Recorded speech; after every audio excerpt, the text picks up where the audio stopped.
Oke, coba kita taruh di sini. Mencolok. Susah ya guys. Cek cek 1 2 3.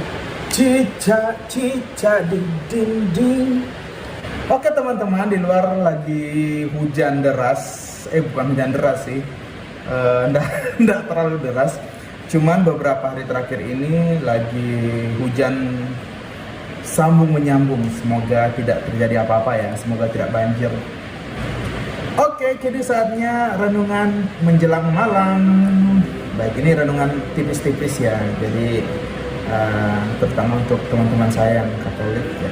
Bagi yang bisa pagi gitu, pasti mendengar bagaimana kisah Injil hari ini. Kisah Injil hari ini di mana Yesus meredakan angin sakau.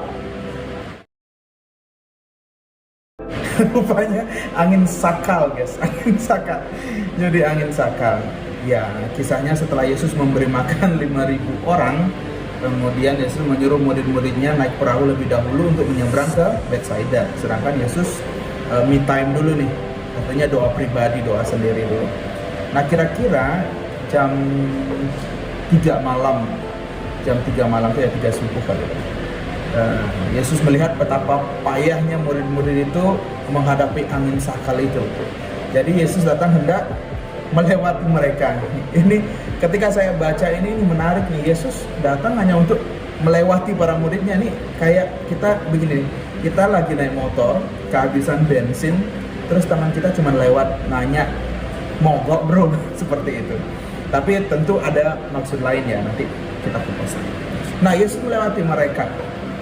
Dan kemudian mereka mengira bahwa Yesus itu hantu. Kemudian mereka mulai berteriak-teriak ketakutan. Nah, saya rasa disinilah kita bisa menemukan sebenarnya alasan kenapa Yesus kemudian datang hanya ingin melewati mereka. Menurut refleksi saya loh ya, melewati mereka. Dan kemudian kenapa murid-murid itu menjadi ketakutan. Kalau saya berada di posisi para murid, tentu saya punya banyak alasan untuk takut. Yang pertama ya karena itu di tengah angin sakal ya, dan saya tidak punya kapasitas atau kemampuan dalam hal menghadapi situasi seperti itu. Di tengah danau yang besar, terus dia diombang-ambingkan oleh angin sakal. Yang kedua, mungkin kalau saya di sana saya ketakutan karena itu tengah malam, jam 3 malam gitu. Siapa sih yang nggak takut tengah malam diombang-ambing di tengah lautan, di tengah danau seperti itu. Dan itu ya, dan dalam kegelapan biasanya ya sama. Ini yang disebutkan seperti bacaan Injil tadi bahwa murid-murid itu mengira Yesus itu hantu. Jadi takut sama hantu, gelap-gelap ya pasti ada pikiran juga untuk hantu. Nah, tapi pada dasarnya para murid ini ada beberapa yang memang nelayan udah terbiasa menghadapi itu angin sakal dan juga sudah terbiasa berlayar di tengah malam. Jadi sebenarnya nggak ada problem dengan itu. Tapi ada satu hal yang menarik bahwa ini mengingatkan kepada kita sebenarnya bahwa masalah atau situasi berat dalam hidup kita itu bahkan bisa saja muncul pada hal-hal yang sudah biasa kita lakukan, pada situasi-situasi yang kita sudah biasa ada di dalamnya, dan bahkan pada suatu pekerjaan-pekerjaan atau hal-hal yang kita sudah terbiasa melakukannya, kita sudah melatih diri kita sepanjang hidup untuk melakukan itu. Problem bisa muncul di tempat-tempat yang sangat kita kenal dan biasanya bisa sangat kita kuasai. Apa yang terjadi pada diri para murid itulah yang sebenarnya menurut saya nih, it's personal ya, menurut saya itulah yang menyebabkan kenapa Yesus tuh ingin melewati mereka gitu loh. Yesus dikatakan di situ Yesus hendak melewati mereka. Kenapa? Karena ketika para murid ini berhadapan dengan angin sakal, mereka itu terlalu percaya pada dirinya sendiri. Percaya diri itu bagus, tetapi terlalu percaya dan tidak memberikan ruang untuk kehadiran Tuhan itu bahaya loh. Jadi kalau kita terlalu percaya pada diri sendiri itu ada doanya itu, berikanlah keberanian pada yang takut dan ketakutan pada orang yang terlalu percaya pada dirinya sendiri. Jadi orang yang terlalu over percaya pada diri sendiri itu bisa jatuhnya sombong gitu loh. Jadi orang sombong itu walaupun dia udah kejepit, dia nggak mau minta tolong. Dan para murid nih, sebagai murid-murid Yesus, ketika mereka menghadapi kesulitan, kok yang nggak ingat sama gurunya gitu loh. Mereka nggak mau memanggil gurunya.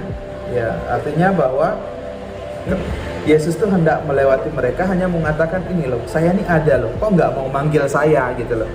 Menurut saya sih seperti itu. Yesus pingin ngingetin pada para muridnya bahwa dia ada, maka dia sekedar mau melewati. Dan kenapa mereka ketakutan dan menganggap Yesus sebagai hantu? Sekali lagi karena mereka terlalu sibuk dengan pikirannya sendiri gitu loh, sampai lupa pada Yesus, pada guru, pada Tuhan, pada Allah. Jadi ini mengingatkan kepada kita sih, kadang kalau kita bertemu dengan problem, situasi berat, mungkin kadang kita seperti para murid, kita lebih cepat teriaknya, kita lebih cepat bereaksi, kita lebih cepat berkutat dengan pikiran dan perasaan kita sendiri, ketimbang untuk mengambil waktu sejenak untuk bisa mendengar suara Tuhan. Nah, terbuktikan ketika Yesus mengatakan, ini aku, jangan takut, ya seperti itu. Ya, maka kemudian setelah mereka menemukan Tuhan, itu ya, mendengarkan suara Tuhan, tentu artinya ketika Yesus mengatakan, ini aku, jangan takut, mereka mendengar suara Tuhan kan. Kemudian segala sesuatunya menjadi baik-baik saja. Kita sudah menyerahkan diri kita dalam iman kepada Tuhan. Jadi adalah sesuatu yang berguna bagi kita ketika kita mengalami problem-problem hidup. Ya kita panggil Tuhan lebih dulu. Kita minta Tuhan bantu kita gitu. Percaya dengan kekuatan diri oke.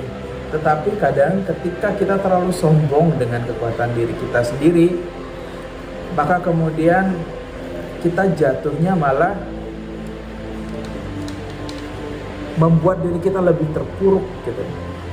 Terus yang kedua, bahwa ketika kita berada dalam kebingungan dan kita kemudian hanya ingat dengan pikiran kita sendiri, kemampuan kita sendiri, diri kita, ego kita sendiri, maka seringkali kita tidak bisa melihat kehadiran Tuhan. Padahal Tuhan itu hadir dalam segala bentuknya. Bisa saja, bahkan bisa saja dalam bentuknya yang paling sederhana, yang muncul dari orang-orang yang juga kita anggap sederhana dan mungkin kadang kita remehkan. Jangan lupa bahwa kehadiran dan pertolongan Tuhan itu bisa datang dalam wujud yang paling sederhana tapi paling kita butuhkan. So ya, jadi itulah renungan tipis-tipis malam hari ini, bahwa yang pertama, takut itu manusiawi. Benar, takut itu manusiawi. Tetapi orang yang betah dalam ketakutannya dan tidak mau memanggil Tuhannya, itu adalah suatu bentuk kesombongan. Jadi ketakutan bisa jadi adalah suatu bentuk kesombongan yang terselubung.